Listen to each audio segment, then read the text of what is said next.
En general vamos a hablar de calidad de energía, algunas variables que son importantes de medir en términos de esa calificación y los problemas y consecuencias que podemos tener nosotros en nuestra red eléctrica a partir de todas esas variables que debemos medir. Como agenda tenemos la introducción para saber cuál es la importancia de un estudio de calidad de energía. Vamos a hablar en torno al marco teórico para saber qué variables se deberían de estudiar para evaluar la calidad energética. En el marco económico vamos a hablar de las penalizaciones económicas que actualmente en la ley se registran para aquellos que tengan consecuencias en términos de mala calidad de energía. Y también en el marco normativo, algunas normas de IEEE o IS que exigen ciertos porcentajes de variabilidad en cuanto a los términos, por ejemplo, de balance de corrientes o de voltajes. Concluyendo finalmente en qué ofrecemos nosotros como parte de un estudio de calidad de energía y todas las opciones que tienen para realizar cuando ustedes contratan a un contratista en términos de que haga este estudio, ¿verdad? A partir de un analizador de redes. Bueno, iniciando con la introducción, ¿por qué es importante la calidad de energía? Es importante que determinemos que este estudio no solo se debe hacer ya cuando tenemos un problema palpable, cuando hay algún equipo que ya no está funcionando, cuando ya lo hemos dañado o cuando ya vemos corrientes en neutro demasiado altas, etcétera, sino que debe ser prácticamente un mantenimiento preventivo. Porque si no se estudia la calidad de energía con anterioridad, será difícil identificar si algún equipo está siendo afectado. Además, hay términos de penalización y de eficiencia. En términos de penalización, ya creo que bastantes conocemos acerca de la penalización, por ejemplo, de factor de potencia o la penalización que existe por exceder la demanda contratada. Entonces, al final la calidad de energía, además de afectar a nuestros equipos, nos puede afectar económicamente en estos términos de penalización. Finalmente, la calidad de energía va ligada con eficiencia de sus equipos, porque algunos problemas de calidad de energía, por ejemplo, tener un factor de potencia muy bajo, puede incidir en las corrientes que sean mayores en sus motores y eso va a influir directamente en el consumo de energía eléctrica. Más adelante veremos un caso de estudio en el que podemos ver cómo corregir este factor de potencia en un motor y cómo hacer que sea más eficiente su consumo eléctrico. Les hablaba entonces del marco teórico y las variables que son importantes en el estudio de calidad de energía.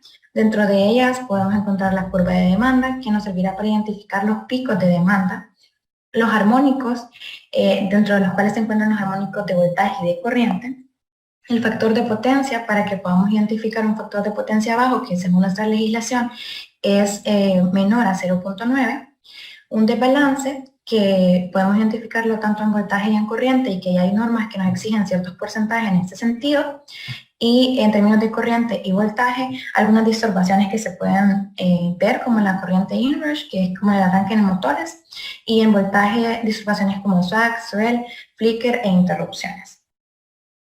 Vamos a comenzar con la curva de demanda. Al graficar la curva de demanda, a partir de las mediciones que hemos realizado a través del analizador de redes, será posible identificar el horario en el que los picos de demanda surgen. Sería importante entonces preguntarnos a qué se deben estos picos de demanda y generalmente se da por la acumulación de arranques en simultáneo, la superposición de procesos, es decir, realizar ciertos procesos simultáneamente, procesos de alto consumo en cortos intervalos y dispositivos de baja eficiencia energética. Además, se toma en cuenta si hay un dimensionamiento inadecuado de los equipos e instalaciones con respecto a la demanda actual. Para saber cómo nos van a cobrar la demanda eléctrica, es necesario que reconozcamos cómo lo están midiendo en términos de facturación. Su medidor le va a registrar la demanda de 15 minutos como el promedio de las potencias instantáneas. Es decir, durante estos 15 minutos que tenemos señalados aquí, usted va a tener diferentes potencias instantáneas y el medidor lo que va a hacer es sacar un promedio de las mismas. Lo que usted debe realizar en estos 15 minutos es un control de demanda que va a ser crucial para que no le cobren más de lo que usted tiene establecido. En este ejemplo, digamos que su demanda máxima que usted puede alcanzar es de 500 kilowatts. Si usted en la mitad del tiempo, de los 15 minutos, tuvo una demanda de 600 kilowatts, es necesario que usted rebaje la demanda drásticamente dentro del mismo intervalo de los 15 minutos para que al final, cuando su medidor le saque el promedio, siempre esté al mismo rango de los 500 kilowatts que usted deseaba. O si es posible, reducir este 400 a 300 y que esté por debajo de los 500 kilowatts que usted necesitaba. Así usted se evitará una penalización económica en la que se puede incidir dependiendo de las legislaciones de cada país. En Honduras ya vamos a investigar un poco más cómo se dan estas penalizaciones económicas. Las consecuencias de los picos de demanda son dos, técnicas y económicas, como les mencionaba. En los técnicos se pueden mencionar el consumo de corriente eléctrica mayor, daños a motores eléctricos por altas corrientes y sobrecarga en sistemas de suministro eléctrico. Y en términos económicos existe una facturación mayor por uso de potencia, que hay una tarifa para media y alta tensión que solo es lempiras por kilowatt, es decir, que solo se cobra por potencia y aquí no tiene incidencia la energía consumida, sino el pico que tuvo usted de potencia. Y también hay una penalización por exceder la potencia contratada. Esta penalización usted la puede encontrar en el acuerdo CREA 028. Lo que menciona es que son infracciones leves de los usuarios, entre otras, exceder la potencia contratada. Y si usted tiene problemas y tiene, en este caso, infracciones leves, lo que va a resultar esto es una multa no menor al 50% y no mayor al 100%. Como es tan ambiguo este porcentaje, sería la CRE la que decidiera qué porcentaje le va a cobrar a usted dependiendo del caso que se esté dando. Pero además de esta penalización por exceder la potencia contratada, es más palpable la facturación mayor por uso de potencia, de la cual aquí les muestro un caso. Esa es la factura eléctrica de una empresa X, dentro de la cual usted puede leer, además de su consumo de energía activa, reactiva, también puede leer su demanda. Si se fija, es 0.548 en este caso, que se multiplica por un multiplicador, valga la redundancia, en donde se termina siendo un consumo de 3.288 kilowatts. ¿Por qué es importante que analicemos nosotros nuestra factura en términos de demanda? Bueno, según la resolución CREA 019-2016, se dice que el precio de la potencia de todas las tarifas que incluyan tal precio se aplicará a la mayor de las dos potencias siguientes. O sea, la potencia que usted le van a cobrar es una de las siguientes dos. Puede ser la demanda máxima que usted tuvo en ese mes o el 85% de la demanda máxima más alta registrada durante los 11 meses anteriores. Entonces tenemos que hacer una comparación de dos demandas, ¿verdad?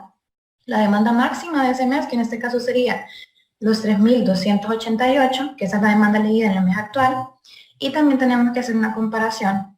Bueno, también se puede crear un cargo, ¿verdad? Multiplicando esa demanda máxima por la tarifa que les mencionaba, que en este caso es de 311, y así tenemos un valor en lempiras de solamente la demanda, sin incluir, ¿verdad?, su energía activa consumida.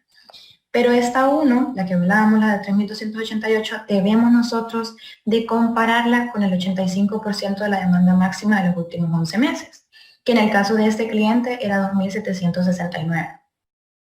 ¿Qué es necesario que hagamos en esta comparación? Debemos determinar cuál es la más alta. En este caso, si se fijan, la demanda leída en ese mes es la más alta. Por lo tanto, esa es la que nos van a cobrar a nosotros cuando nos hagan un cargo por demanda, que es el que se demuestra aquí cuando demuestra el concepto de cobro en lempiras. Si se fijan, es lo que habíamos sacado en el paso número 2. Entonces, como conclusión, tenemos que la 1 es mayor que la 3, es decir, 3.288 mayor que 2.769, y por ello el cálculo del cargo que se hizo en el paso 2 de 1 millón de lempiras será el cargo por demanda 4, que ya tenemos como concepto de cobro en lempiras para nuestro cliente. Es por esto que es tan necesario el control de demanda, ¿verdad? Porque si nosotros hubiéramos tenido cuidado de no sobrepasar los 2.769, nos pudo haber repercutido positivamente en nuestro cargo por demanda. En este caso, les muestro las actividades que se debieron haber realizado en el caso de este cliente en específico. Su demanda máxima que él podía consumir era ese 0.85 por el máximo de los 11 meses, es decir, el número 3. Pero durante los 15 minutos que tuve que haber hecho control de demanda, se fue al pico de 3.288. Y esto le afectó económicamente, porque un cargo sin control, como el que tiene ahorita, sería la tarifa por el 3.288. Pero si hubiera registrado alguna actividad para disminuir este pico, hubiera sido 311.34 la tarifa por 2.769. y se hubiera ahorrado entonces por este control, ¿verdad? O por ir monitoreando su demanda, 161.587 lempiras. O sea que está pagando esto solamente porque no está registrando y monitoreando su demanda. Y es por eso que necesitamos hacer estudios y mediciones.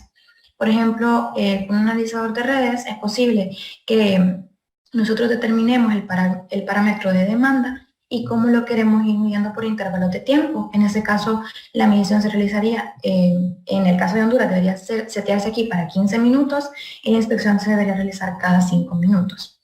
El target, en este caso, lo deberíamos agregar según el 0.85 por la demanda máxima de los 11 meses que el cliente tiene. Es decir, esa potencia que no se debería de sobrepasar. Con esta medición también podemos identificar los horarios en los que con más frecuencia ocurre ese evento para que sepamos más o menos qué momentos de nuestro ciclo de trabajo son los que más sobrecargados está nuestro sistema eléctrico y qué podemos hacer al respecto, si podemos hacer que estos procesos no sean simultáneos, etc. Dentro de las soluciones pues se remarca eso. Primero, realizar un monitoreo de la demanda. Nosotros como Falcon Ingeniería somos integradores del Power Monitoring Expert, que es una plataforma que nos ayuda a llevar registro de todas las energías que consumimos en una planta. En este caso, usted podría tener este Power Monitoring Expert y poder acceder a su demanda dentro de todo un día y ver en qué horarios es que usted necesita realizar un control de demanda. ¿Cómo realizaría este control? Bueno, podría ser un control de arranque de secuencia de equipos, es decir, que no todos sus motores arranquen al mismo tiempo, sino más bien que tengan un horario o que unos dependan de los otros para realizar este arranque. Una desconexión de cargas no críticas, una inyección de energía eléctrica mediante generación propia o una inyección de energía eléctrica de un proveedor alternativo en ese horario de demanda pico, para que ese horario no sea, para que esa demanda pico no se le vaya a ser registrada a usted en la facturación de la EH, sino que haya sido otro proveedor que a usted le haya cedido energía en ese momento. Hablando ahora de otro problema que se puede dar en términos de calidad de energía, ya hablamos de la curva de demanda y el control de demanda, también puede suceder el nivel de armónicos. Y vamos a hablar acerca de los problemas y las consecuencias de este parámetro.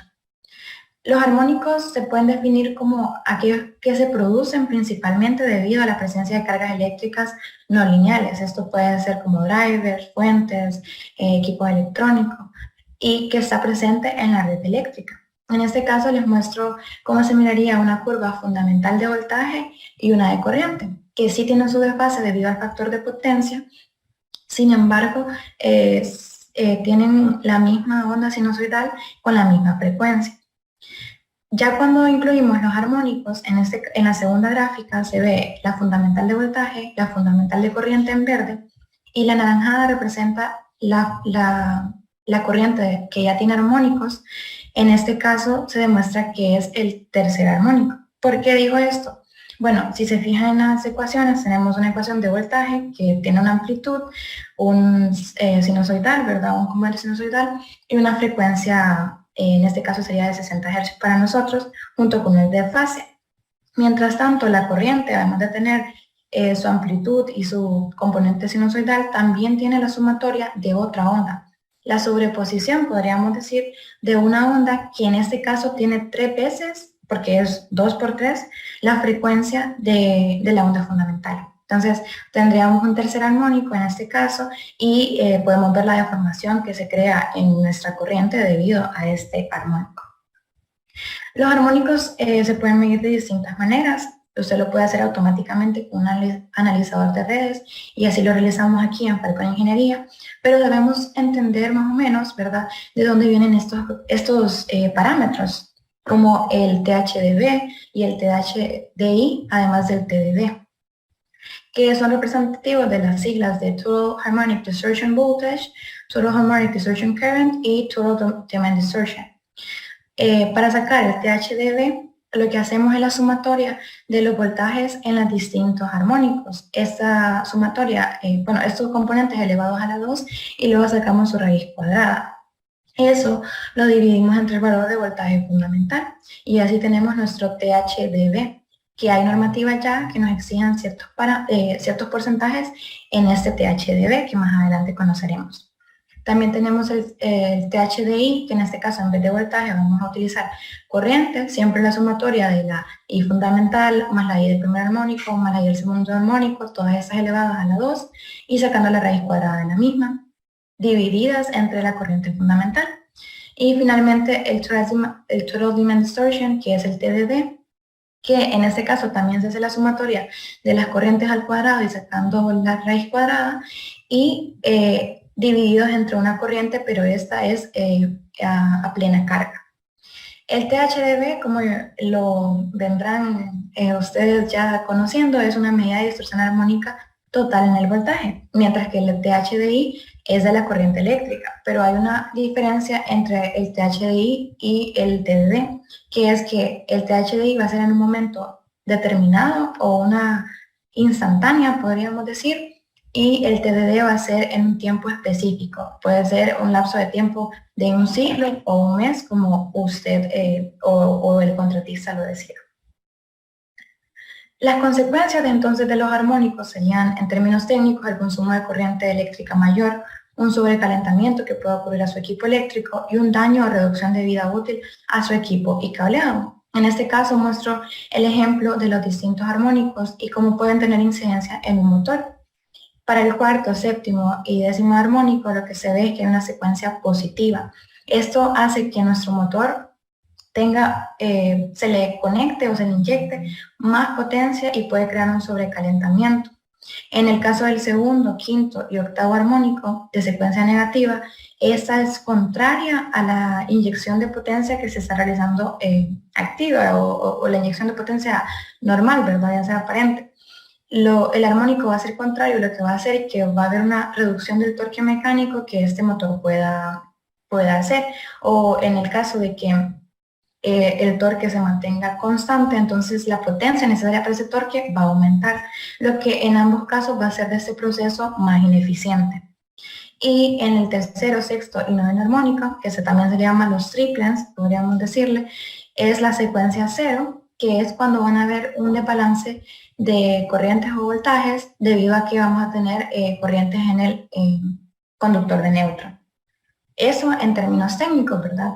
Sin embargo, también hay algunas en términos económicos, como el costo de reparación y mantenimiento, si es que un equipo se llega a dañar, la pérdida de productividad en sus procesos o la eficiencia, podríamos hablar también, como en estos ejemplos que mencionamos, y la indemnización por distorsión armónica, que lo pueden encontrar en el acuerdo CREE 50-2021 que menciona para las empresas distribuidoras que nos brindan a nosotros energía eléctrica, existe el caso que si inyectan demasiado armónico, si brindan demasiado armónico a sus clientes, entonces ellos tienen que pagar una indemnización a los clientes, ¿verdad? O sea que más bien, si usted tiene armónicos, tiene un problema en su red, pero si es que la empresa distribuidora le está a usted dando armónicos, entonces ellos tienen que pagar una indemnización que en el acuerdo CREA se demuestra la fórmula de cómo calcularla. Aquí también les demuestro según los elementos que existen, los problemas que se pueden dar en términos de armónicos y el efecto que va a tener eso en su instalación eléctrica. Por ejemplo, en el conductor, si hay un aumento de corriente y un aumento de pérdidas térmicas, lo que va a haber es calentamiento de cables y también puede haber un disparo de protecciones en este caso. Les mencionaba ya que hay ciertos porcentajes que debemos de respetar en términos de el THDB, el THDI y el TDD. En este caso me aboco a la norma IEEE 519-2014 que nos menciona el límite máximo para cada uno de ellos. En el caso de THDB debe ser recomendado el 5% para sistemas de voltaje inferior a 69 kV y del 1.5% para aquellos que son superiores a ese nivel de voltaje. En el THDI se menciona que si las cargas son lineales, el límite máximo THDI es 5% y en cargas no lineales es del 20%. Y finalmente en el TDD se menciona el límite máximo recomendado de 5% para sistemas de baja tensión y 1% para sistemas de media y alta tensión. Es decir, que cuando nosotros realizamos un estudio de calidad de energía en su empresa, nos basaremos en las normas técnicas ya existentes a nivel de IEEE o IEC para saber si su instalación cuenta con buenos niveles de armónicos y que usted está cumpliendo con esta norma en su empresa. Por eso también, y para llegar a esa conclusión, ¿verdad? Si su THDB está bien y su THDI está bien, es necesario que hagamos las mediciones con el analizador de redes. En este caso se muestra la configuración de un chorizo. Lo que podemos habilitar en este caso son los armónicos para que él lo vaya midiendo, y también el porcentaje que es eje hábil o que nosotros permitiremos de armónicos según cada tipo de armónico. Recordemos que este 1, 2, 3 representa por cuánto se multiplica la frecuencia fundamental de nuestra onda de 60 hercios, y nosotros claramente no queremos que grandes porcentajes se vayan en armónicos, sino que la mayoría sea parte de nuestra onda fundamental. Los armónicos que son más frecuentes son el segundo, el tercero, el quinto, el séptimo y el noveno. Y como les mencionaba, es posible también con el Kyoritsu ver un gráfico de barras en los que en el eje X se representa el armónico que se está midiendo y en el eje Y se representa el porcentaje que representa este nivel de armónico. Con el analizador también es posible que nosotros midamos el THDI y el THDB, y así poder comparar con la normativa existente y ver si su empresa cumple con los parámetros que en este caso la IEEE nos dicta que deben de ser. Y como parte de las soluciones, existen aquí ingenieros capacitados en cuestión de filtro armónico activo de parte de Schneider, que es el EcoSign PCS+ y el EcoSign PCSN, que también ayudan en los términos de cancelación de armónicos. Como les mencionaba, esa es su principal función. Sin embargo, en términos de factor de potencia, también pueden brindar la solución mediante la compensación de potencia reactiva y finalmente el equilibrio de carga de red. Ahora abordando el siguiente problema, que ya hablamos de la curva de demanda y el nivel de armónicos, abordaremos el factor de potencia. En este caso, pues el factor de potencia representa la relación entre la energía real consumida y la energía aparente que no se consumió debido al desfase entre corriente y voltaje. Los factores de potencia bajos se pueden dar debido a grandes cargas inductivas como motores, equipos de soldadura de arco eléctrico, grandes cargas no lineales como electrónicos, equipos de electrónica de potencia como variadores de frecuencia, iluminación ineficiente y transformadores sobrecargados. ¿Cómo se mide el factor de potencia? Pues prácticamente dependiendo del desfase que nosotros tengamos de ángulo entre el voltaje y la corriente, se nos van a dar distintos factores de potencia. Si se ve en este caso, si se multiplica el I por B, es decir, la potencia, determinaremos que hay cierta potencia que no es aprovechada entre más largo sea nuestro desfase. Y si nuestro desfase es menor, sí hay potencia que no es aprovechada, pero en este caso es mucho menor. En su factura de la EH, cuando le hacen la penalización, es frecuente que nos preguntemos cómo lo sacan, porque generalmente, o en términos de analizadores de redes, ellos los tienden a medir de manera instantánea los factores de potencia.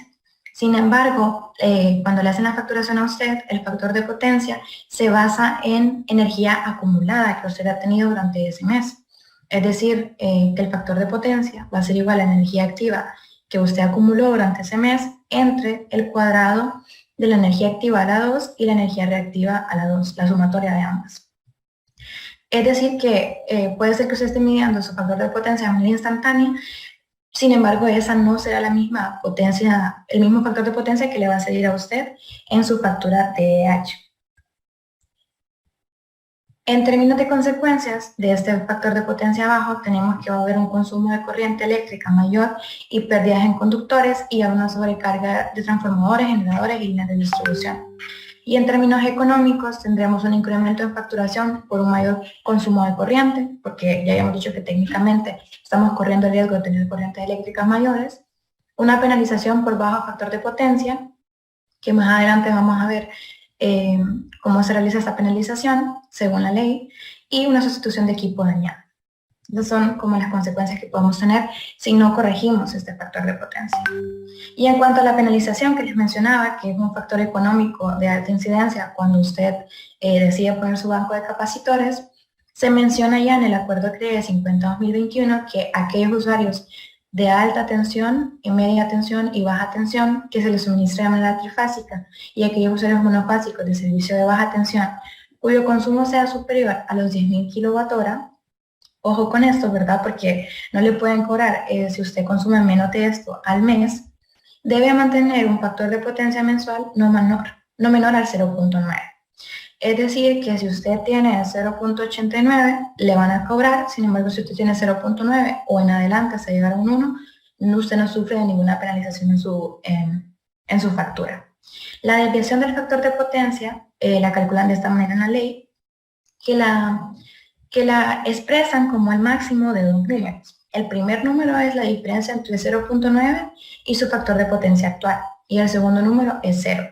¿Por qué lo expresan así? Bueno, de manera que si usted tiene un factor de potencia mayor a 0.9, ese dato le va a quedar negativo. Es decir, si por ejemplo yo tengo aquí 0.1, digamos, ¿verdad? Que sería el mejor factor de potencia, 1, ¿verdad?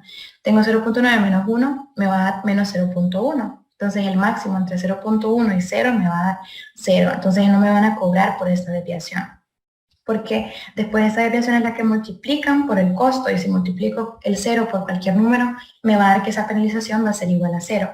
Sin embargo, si yo tengo un factor de potencia menor a 0.9, podríamos decir 0.8, vamos a tener aquí 0.9 menos 0.8, 0.1, y el máximo entre 0.1 y 0 me va a dar 0.1, y ese va a ser la desviación del factor de potencia, que es este mismo que está aquí, multiplicada por el cargo total de energía calculado según tarifa trimestral. Es decir, que dependiendo de mi factor de potencia y del cargo total de energía que yo tengo, va a ser la penalización o la multa que me van a hacer a mí, la EH, debido a este bajo factor de potencia. Si podemos hablar de soluciones, serían las diferentes configuraciones. Puede ser una compensación individual, es decir, por carga, una compensación en grupo, por grupo de carga, perdón, de la redundancia, y una compensación global, que podríamos admitir que esta es la más usada por motivos de penalización. Sin embargo, la individual y la grupal pueden brindar ventajas técnicas que más adelante conoceremos. También podemos remarcar que hay distintos tipos de banco de capacitores. En este caso tenemos banco de capacitores fijos, es decir, que su capacitancia no varía conforme el tiempo o conforme el factor de potencia que estamos presentando. Un banco de capacitores conmutado, a la cual sí se les puede variar su capacitancia. Un banco de capacitores de paso, de filtrado, y un banco de capacitores automáticos. En este caso variará su capacitancia dependiendo del factor de potencia que nosotros decíamos como set point. Les mencionaba las ventajas técnicas que brinda la compensación individual y la compensación en grupo. En este caso les muestro que, por ejemplo, si hacemos una compensación individual en un motor, vamos a reducir el consumo de corriente. Tenemos un motor de, en este caso, 250 HP, lo multiplicamos por el 0.746 para convertirlo a kilowatt, y entre la eficiencia del mismo motor, lo cual nos da 194 kilowatts. Si nosotros tenemos un factor de potencia, en este caso de 0.88, y deseamos pasar a un factor de potencia de 0.95, haremos el coseno inverso de esto, y luego ese ángulo lo introduciremos en esta fórmula para tener la diferencia de los dos tangentes del ángulo, ¿verdad? De ese ángulo que representa el factor de potencia. Con este cálculo ya podemos hacer rápidamente saber cuál es el banco de capacitores que nosotros necesitamos, que en este caso va a ser de 41 kilowatt. Y si ya lo introducimos, vamos a tener el factor de potencia de 0.95. Permítame entonces calcular la corriente en cada uno de estos escenarios, antes y después del capacitor. En el primero teníamos una potencia entre voltaje por eficiencia por factor de potencia por raíz de 3, que nos da igual a 277 amperios. Y en el segundo escenario, ya con el banco de capacitores, tenemos la potencia de 194 entre 460, que es el voltaje, por la eficiencia, por el 0.95, que va a ser nuestro nuevo factor de potencia, por raíz de 3, que nos va a dar 256 amperios. Lo que significaría una reducción de amperaje de 21 amperios. Esto demuestra que la calidad de energía, además de basarse en esto de cuidar a sus equipos y también en enfocarse en no tener penalizaciones económicas, puede significar una mejora de eficiencia energética en su instalación para que usted también tenga una facturación menor en términos de energía activa. Las mediciones que se pueden realizar en términos de factores de potencia es el factor de potencia que ya conocemos, que sería el coseno del ángulo entre el desfase de la corriente y el voltaje, pero el coseno del ángulo respecto al triángulo de potencia, ¿verdad? Activa, reactiva y aparente. Y también otro factor de potencia, pero en el que ya se incluye cuando hay armónicos, que se toma en cuenta los armónicos y cómo se puede afectar el factor de potencia. Que en el caso del analizador Fluke 438 se puede ver un DFP que se llama distorsión del factor de potencia. Aquí te muestro cómo varía entonces, dependiendo de los casos que tengamos. El primero, donde solo tenemos una onda sin armónicos, que sería este caso de arriba, este caso de la izquierda, y una onda que ya tiene armónicos, que sería el caso de la derecha. Entonces, en este cubo, o podemos decir prisma, se demuestran los componentes que necesitamos considerar en caso de que queramos hacer el True Power Factor, es decir, el verdadero factor de potencia considerando las distorsiones de los armónicos. Primero tenemos el usual triángulo de potencias que ya conocemos, que es P como el cateto adyacente, Q como el cateto opuesto y S como, o en ese caso S1 como la potencia aparente. Y debemos de agregar un componente de términos de potencia aparente debido a los armónicos, que es la otra parte, el otro triángulo que podemos demostrar en este prisma, que es el que se compone por la S, la S1 y el D, que está en energía o en potencia reactiva. En este caso, podemos concluir que el Displacement Power Factor, o el DFP, será igual al coseno del ángulo, que representa P, la P que tenemos anteriormente, la energía activa, entre S1, que sería el ángulo entre estos dos catetos o ambas partes del triángulo. Y la distorsión del power factor, que también la mide aquí con el Fluke, va a ser S1 sobre S, es decir, S1 que es la potencia aparente sin armónicos y S que es la potencia aparente ya con armónicos. Y eso nos va a dar igual a 1 sobre raíz de 1 más TH de a la 2. Es decir, que si nosotros queremos saber el factor de potencia real que estamos teniendo, debimos haber medido con anterioridad cuál era el THD debido a los armónicos, ¿verdad? Los que vimos, los THDB, THDI y THDD. Y finalmente, para sacar el True Power Factor o el factor de potencia verdadero, solo tendremos que multiplicar el Displacement Power Factor, que está aquí arriba, por el Distortion Power Factor, que es el que está aquí, que se menciona como 1 sobre raíz de 1 más TH de a la 2. Y así obtendremos el verdadero factor de potencia, que en un caso que queramos dimensionar capacitores debemos de considerar ese factor de potencia en lugar del que usualmente utilizamos, que es el que solamente incluye la energía sin incluir la presencia de armónicos en nuestra red eléctrica.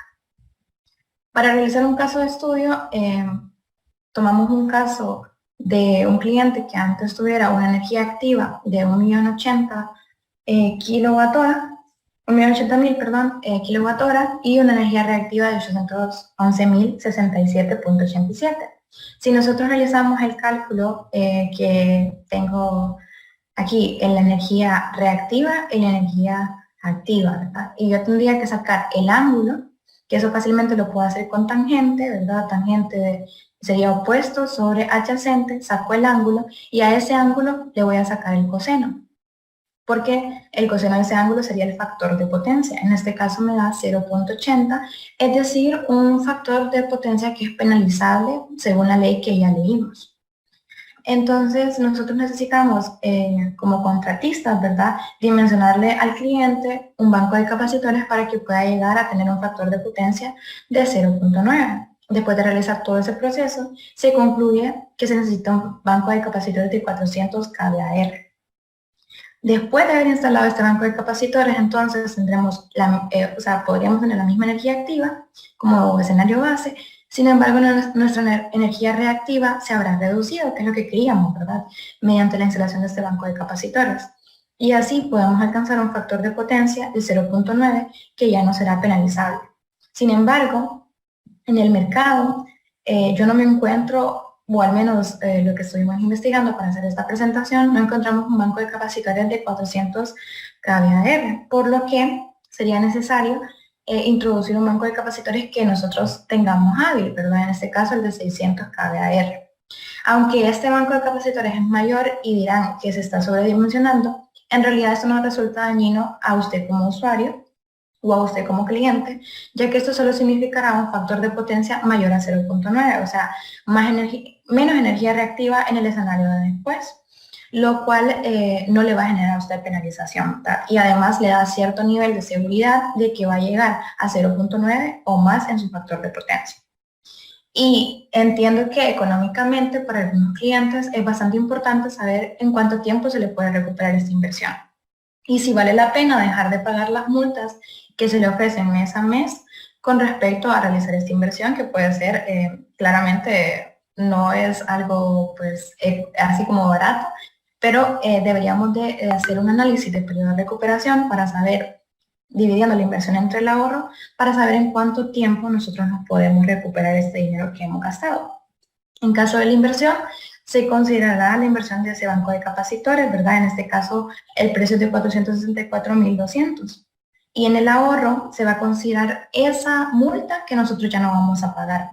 Habíamos dicho que la penalización o la multa iba a ser igual al CE, que era el costo de energía, que también lo podemos dividir como la energía activa por la tarifa eléctrica. O sea, la energía que nosotros consumimos por la tarifa eléctrica que tengamos según nuestro, ya sea baja tensión, media tensión, etcétera.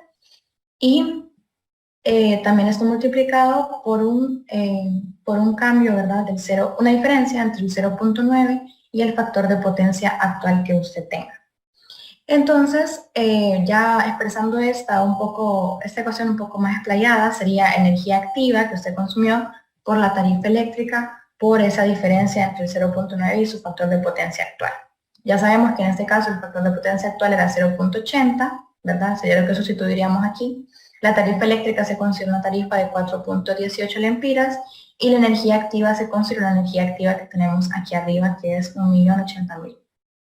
En ese caso, cuando realizamos el ahorro, ¿verdad? O la multa, el cálculo del ahorro o la multa nos dio que era 453.153, que es lo que usted tendría que pagar mensualmente por esa penalización en la que debe incurrir debido al 0.80 que tiene, menor a 0.9.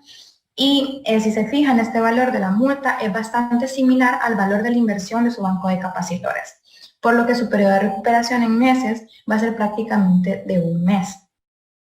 Claro está que en la inversión no hemos incidido en costos de instalación, de mano de obra, sin embargo, si agregamos eso, el periodo de recuperación sigue siendo atractivo, ya que se puede alargar de un mes a 3 meses tal vez. Claramente también debemos tomar en cuenta que este es un caso en específico. Para realizar su caso de estudio y realizar su periodo de recuperación de la inversión en un banco de capacitores, será necesario conocer las características de su sistema eléctrico y la energía activa, reactiva y factor de potencia que está facturando actualmente. Y finalmente, parte de los problemas que hemos venido hablando, que hablamos de curva de potencia, de factor de potencia, también de armónicos, existe también el desbalance en voltaje y en corriente, que es parte de las variables que se deben de medir en términos de calidad de energía. En este caso, el desbalance se conoce cuando en un sistema trifásico los voltajes y las corrientes en las fases no son iguales y esto genera una corriente en el neutro en los sistemas estrella.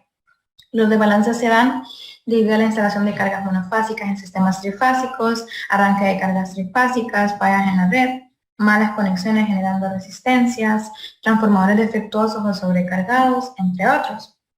Y la medición de estos desbalances se puede hacer mediante un ejemplo. En este caso tenemos un motor el voltaje de A de 240, de BAC de 230, y en este caso sería de AAC, me disculpo por la B, de AAC sería de 242. Debemos sacar también el voltaje promedio de todos esos voltajes, haciendo la sumatoria y dividiendo entre 3, que sería el representativo de las 3 fases, dando un 237.3 como el voltaje promedio. Para sacar el desbalance de cada fase, será necesario que hagamos la diferencia entre el voltaje de línea a línea de B a B, por ejemplo, de 240, menos el voltaje promedio, dividiéndolo entre el voltaje promedio. En este caso me da 1.14, en el caso 2 me da 3.09 y en el caso 3 me da 1.98. Para determinar cuál es el desbalance de este sistema, se tomará el máximo de los resultados que miran aquí, que en este caso sería de 3.09 el porcentaje de balance en términos de voltaje.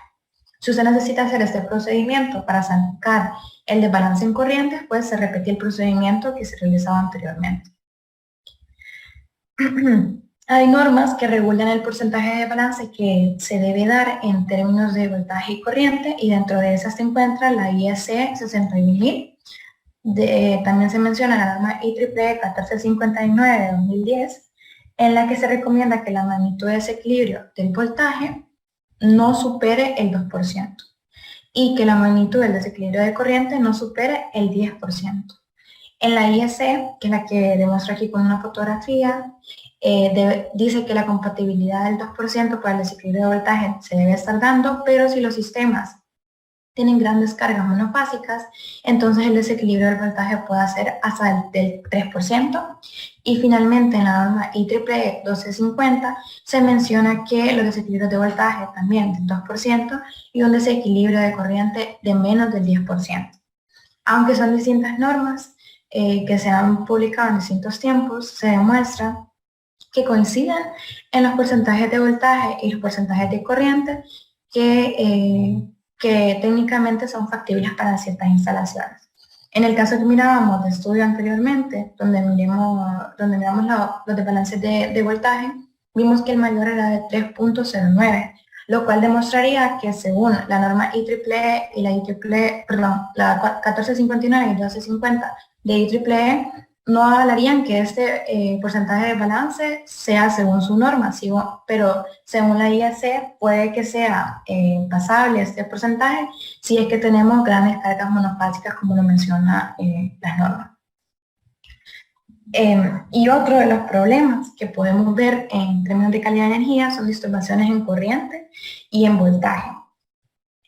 Las disturbaciones en voltaje son varias y se pueden medir a través también de un analizador de redes en el apartado de Power Quality o calidad de energía, y dentro de las mismas se muestra diferentes variables y diferentes valores dentro de los cuales podemos setear las mismas. En el caso de la histéresis, es la respuesta de un dispositivo eléctrico a cambios en la tensión o la corriente eléctrica. Esa se puede dar en transformadores, por ejemplo, y es la energía como que es necesaria para magnetizar este equipo. En este caso se representa un 5%, haciendo en cuenta que vamos a necesitar ese porcentaje de energía, de toda la energía que inyectamos, ese porcentaje va a ir a magnetización. Y nuestro medidor lo que nos va a brindar es un evento en caso de que este porcentaje se haya aumentado. En cuanto a trasciente, son perturbaciones eléctricas de corta duración en el suministro eléctrico que duran menos de un ciclo, o sea, los 60 Hz. También se pueden aquí modificar según el analizador de redes, que en este caso se dejó en 300 voltios picos. Eso va a ser según el usuario y los eventos que quiera medir en términos de trasciente. En el SUER hay un aumento en la tensión eléctrica por encima del valor nominal y dura entre un medio ciclo y un minuto. En este caso se demuestra que es 110% de ese valor nominal cuando ya se llama SUER. Y también aquí en el analizador de redes, como de default, viene así. En términos de SAC, un 90% de disminución breve en la tensión eléctrica por debajo del valor nominal. En este caso también la duración, al igual que el SUEL, es una duración entre medio ciclo y un minuto. También hay problemas como la interrupción de voltaje, que es la pérdida completa de la tensión eléctrica. Esta ya es cuando ocurre durante más de un ciclo. Hay mediciones de flicker, que en este caso hay dos distinciones que son claves. El flicker por short time o parpadeo, también me dicen short time, que es cuando hay fluctuaciones de la tensión eléctrica, pero no van más allá de 10 minutos. Y en el caso de un flicker de long time, sí pueden durar de horas a días las fluctuaciones que tengamos en la tensión eléctrica. Y finalmente se conoce el DIP, que es muy similar al SAC, que son ambos disminuciones breves en la tensión eléctrica por debajo del valor nominal. Sin embargo, el SAC puede durar de un medio ciclo a un minuto, como habíamos mencionado, y el DIP debe ser menor a 0.5 segundos. Estos porcentajes que les demuestro aquí y los valores de duración que deben de tener estas fluctuaciones no provienen solamente de mi parte, sino que se basan en una fuente de la IEEE 1159 de 2019, a la que usted puede tener acceso de manera PDF si la busca en internet. Y finalmente les demuestro las perturbaciones en corriente que también nuestro analizador mediante el apartado de Power Quality puede medir su inverse current, que es una corriente eléctrica transitoria que se produce cuando se conecta un equipo eléctrico a la red eléctrica. Y esta corriente puede ser significativamente mayor que la corriente nominal del equipo y suele durar unos pocos ciclos eléctricos. Entonces, en este caso, en el gráfico se muestra cómo será la corriente dependiendo del tipo de arranque, en este caso un equipo, un motor, y se ve la distinción que se puede hacer cuando hay un arranque directo, que va a provocar una inverse current bastante alta, un arranque estrella triángulo, que aunque va a disipar un poco de su corriente durante el inicio del arranque, va a tener un pico igualmente, y la mejor opción, que es un arrancador suave, para atacar para mejorar, ¿verdad?, esta inverse current y que ya no ocurra como para mejorar la calidad de energía de nuestra instalación. En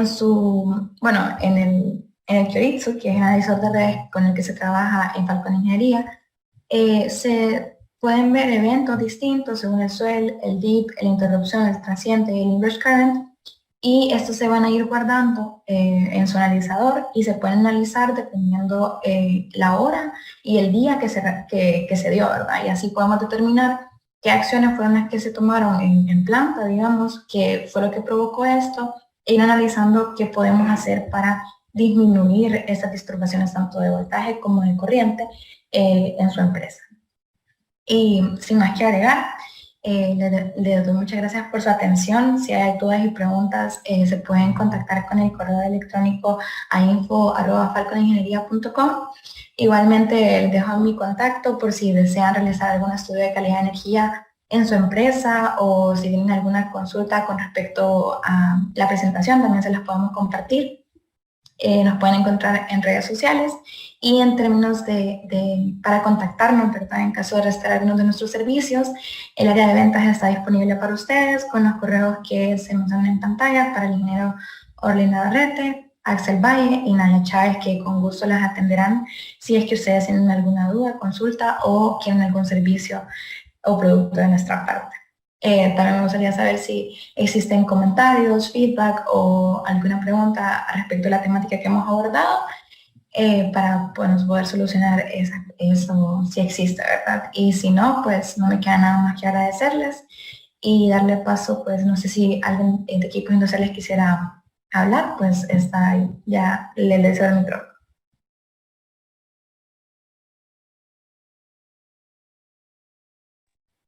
Gabriela, muchísimas gracias. Nos ha parecido, creo yo, a todos un tema de suma importancia. Sí, no sé si me escucha, Gabriela. No sé si lo tiene, me preguntó. Sí, le escucho, ingeniero. Adelante. La verdad que está súper interesante y me encantaría, pues, que le diéramos el espacio de repente a los que están todavía conectados, que puedan hacer un par de preguntas en el chat, ¿verdad? Yo sé que la verdad que su exposición estuvo bastante clara, pero de repente siempre hay una que otra pregunta. No sé si dejamos un tiempito para preguntas y si no, pues haríamos la despedida. Listo, entonces sí, cedemos ese tiempo por si tienen alguna pregunta y igualmente si quieren pasar sus correos electrónicos, si quieren la presentación, pues con gusto nosotros atendemos a mandárselos por correo.